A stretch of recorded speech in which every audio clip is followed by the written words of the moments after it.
Hello guys, welcome to our channel. তো আজ অনেক দিন পরে তোমাদের জন্য একটা বড় ভিডিও নিয়ে চলে এসেছি। হ্যাঁ, তো শুরু করা হোক চিংড়ি দিয়েই ভিডিওটা। বড় বড় চিংড়ি মাছ নিয়ে চলে এসেছিলাম। তো ভেবেছিলাম চিংড়ি মাছ নিয়ে একটু এক্সপেরিমেন্ট করা যাক, বাট লাস্ট অবধি চিংড়ির মালাইকারিই হয়ে উঠলো। তো কিভাবে করলাম সেটা দেখো, আর like, comment, share and subscribe করতে ভুলো না। ফার্স্টে চিংড়িগুলোকে ভালোভাবে কেটে নিয়েছিলাম। মাছের ভেতর থেকে সমস্ত রকম নোংরাগুলো বের করে নেওয়া হচ্ছিল, আর ঠিক এইভাবে সুন্দরভাবে চিংড়িগুলোকে কেটে নিয়েছিলাম। তারপর হলুদ, নুন ভালোভাবে চিংড়িগুলোকে মাখিয়ে কিছুক্ষণের জন্য চিংড়িগুলোকে ওইভাবেই রেখে দেওয়া হয়েছিল। তো কারা কারা চিংড়ি খেতে ভালোবাসো অবশ্যই আমাকে কমেন্টে জানাও, আর চিংড়ির আর কি রেসিপি দেখতে পছন্দ করবে সেটাও অবশ্যই জানাও।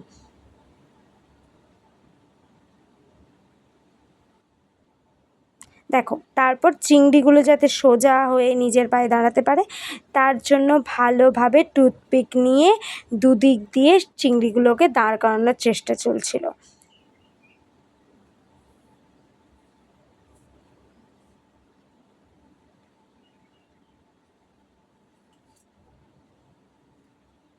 দেখো, ঠিক এইভাবেই।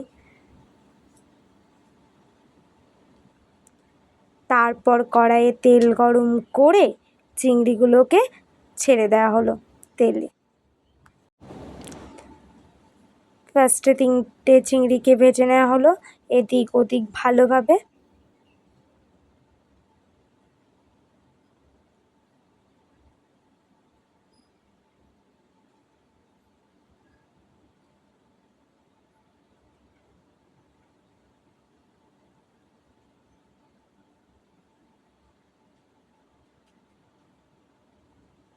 দেখো, চিংড়িগুলোকে ভালোভাবে এদিক ওদিক করে লাল লাল করে সুন্দরভাবে ভেজে নিয়েছি।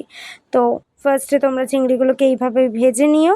তারপরে আরও যে অবশিষ্ট চিংড়িগুলো ছিল সেগুলোও কড়াইয়ে দিয়ে দিলাম, দিয়ে চিংড়িগুলোকে ভেজে নিলাম। তার সাথে সাথে এদিকে আমরা কিছু মশলা রেডি করে নেব। ফার্স্টেই ছিল আদা রসুন, আর তোমরা ভালোভাবেই জানো আমরা হচ্ছে শিলে বাটা মশলা খেতে বেশি ভালোবাসি। তো ভালোভাবে শিলে আদা রসুনটাকে বেটে নিলাম। তারপর আমরা পাতলা যে ডাবের শাঁসটা হয় সেটাকে ভালোভাবে নিয়েছিলাম, নিয়ে কুড়ে নিয়েছিলাম। তারপর টমেটো আর পেঁয়াজটাকে বেটে নিয়েছিলাম। দেখো, টমেটো পেঁয়াজ বাটাও কমপ্লিট।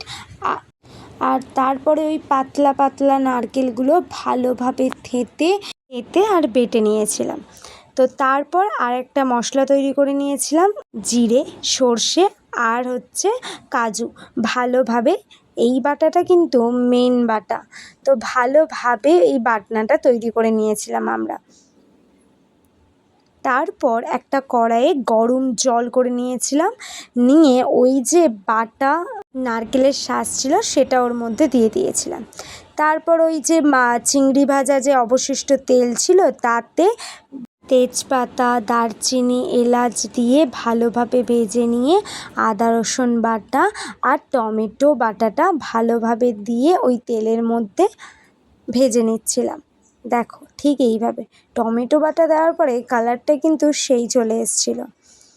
তো ভালোভাবে মশলাগুলোকে দিয়ে ভেজে নেওয়ার পরে ওই যে কাজু, সর্ষে বাটাটা ছিল সেটাকে দিয়ে দিলাম, দিয়ে সেটাকে ভালোভাবে তেলে ভেজে নিলাম। নেওয়ার পরে কাঁচা লঙ্কা বাটাটা দিয়ে দিলাম। ভালোভাবে মশলাটাকে কষে নিতে হবে। তারপরে কিছু কুচনো পেঁয়াজ ছিল সেটা ওপর থেকে দিয়ে দিলাম, দিয়ে ভালোভাবে পেঁয়াজটাকে ওই মশলার সাথে মিক্সড করে নিলাম। দেখো, অলরেডি কিন্তু মশলা থেকে তেল ছেড়ে দিয়েছে।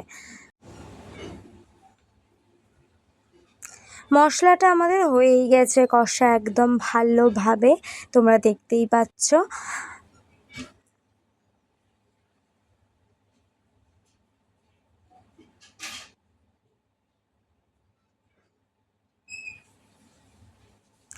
তারপর ওই যে নারকেলের জলটা ছিল ওটা দিয়ে দিতে হবে ওই মশলার মধ্যে, দিয়ে ভালোভাবে মশলাটাকে মিক্সড করে নিতে হবে।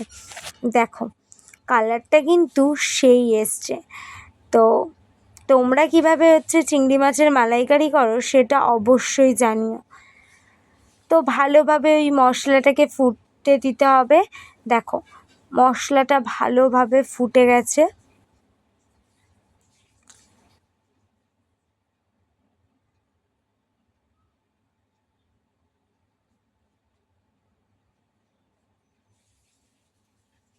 তারপর তার মধ্যে কিছু মশলা দিয়ে দেবো, যেমন একটু লঙ্কা গুঁড়ো, একটু গরম মশলা, একটু হলুদ দিয়ে ভালোভাবে মশলাটাকে মিক্সড করে নেব। দেখো একটা কি সুন্দর ঘনত্ব এসছে, একদম কিন্তু পাতলা জলের মতো হয়নি, একটা ঘন ঘন সুন্দর একটা এটা হয়েছে, ঝোলটা হয়েছে। তো তারপরে চিংড়িগুলো দিয়ে দিলাম।